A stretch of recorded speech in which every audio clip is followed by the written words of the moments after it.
안녕하십니까. 소아청소년과 전문의 표준현입니다. 이번에는 영유아기에 보일 수 있는 행동 문제에 대해서 말씀드리도록 하겠습니다.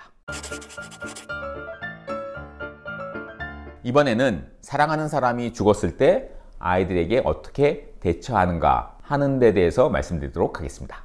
아이의 삶에서 이 중요한 사람이 죽었다고 하는 것은 아이가 경험할 수 있는 가장 스트레스가 심한 그런 사건들 중에 하나가 되는 거죠. 더구나 그 죽음이 부모라든지 형제 자매인 경우에는 굉장히 아이가 스트레스를 많이 받고 아이의 어떤 부정적인 반응이 심하게 복합적으로 나타날 수 있는 그런 사건이 되겠습니다. 그래서 아이한테는 많은 행동 변화가 생기게 되죠. 아이가 전문적인 도움이 필요한가 아닌가 이거를 잘 판단하셔야 됩니다. 적절한 시기에 전문가의 도움이 필요한 상황에서 도움을 받지 못하면 오히려 더 나쁜 상황으로 몰릴 수가 있단 말이죠.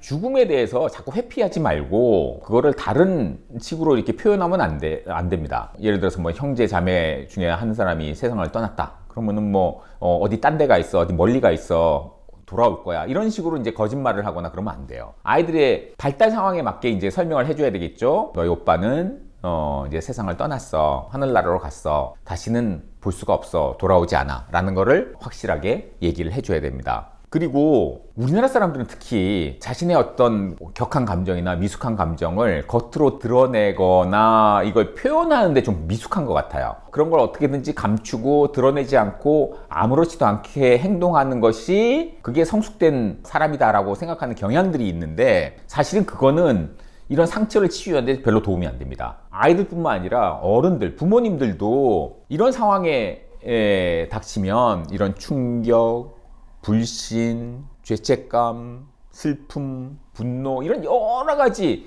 격한 감정들이 막 속에서 올라오잖아요. 이런 감정을 표현하는 것이 굉장히 중요합니다. 우리 가족들 사이에서는 고인에 대한 감정, 기억 이런 거를 자꾸 이렇게 얘기를 하는 것이 중요하죠. 이게 우리가 속에 쌓여있는 감정을 발산시키는 방법입니다. 그래서 사진을 보면서 그 사람과의 추억을 계속 얘기한다든지 과거의 기억을 되살려서 고인에 대해서 얘기를 한다든지 이야기를 공유를 하게 되면 나만 이렇게 슬픔과 나만 이런 감정에 빠지나 하는 이런 고립감이 줄어들고 그 슬픔을 나누게 되는 거죠. 그리고 아이들은 그런 상황에 접하면 굉장히 불안할 거 아니에요. 무섭고. 그렇기 때문에 어른들이 아주 세심하고 민감하게 반응을 해줘서 보살핌을 앞으로도 계속 받을 수 있다. 나는 안전하다. 라는 거를 느끼게 해줘야 됩니다. 그리고 아이들도 죄책감을 가질 수가 있어요. 내가 그 사람의 죽음을 처리하지 않았다. 그 죽음을 막을 수 없었다. 그리고 이미 세상을 떠난 사람을 되살릴 수 없다. 라는 거를 알게 해야 됩니다. 그리고 아이가 이런 슬픈 일을 겪었다고 해서 아무것도 하지 않고 축 처져 있으면 안 됩니다. 이런 감정에서 벗어나는 가장 좋은 방법 중에 하나가 일상을 유지하는 거예요. 평소에 지켰던 그 규칙, 한계 이런 거는 계속 유지를 하는 겁니다. 이런 상황이니까 저런 행동은 좀 봐줘. 그냥 넘어가. 이게 아니라 훈육할 때 썼던 그 한계는 명확하게 지키고 그 한계를 넘지 않도록 해주는 것도 이런 감정에서 극복되는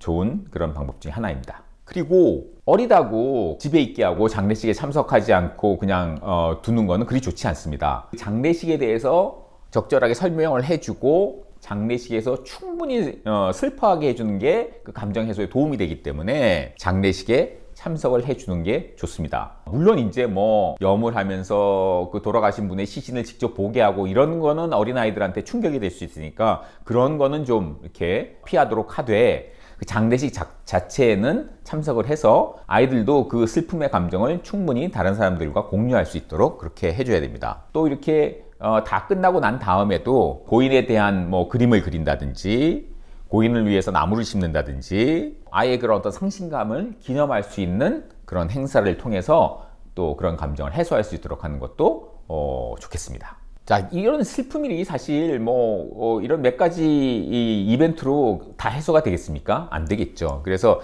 시간이 결국은 해결을 해주는데 이런 감정들이 여러 가지 단계를 거쳐서 우리가 해소가 되게 돼 있죠. 처음에 이제 누가 돌아가셨다 한다면 굉장히 충격을 받고 그랬을 리가 없다고 부정을 하게 되겠죠. 그 다음에 이제 막 슬픔의 감정과 분노의 감정으로 옮겨갑니다. 그래서 이런 슬픔과 분노는 수주, 오래 가면 이제 수개월 동안 지속이 되죠. 그리고 이제 몇 달이 지난 다음에는 그 죽음을 받아들이고 다시 또 일상생활로 돌아가는 그런 적응의 단계로 가서 그런 감정이 완전히 해소가 되게 됩니다.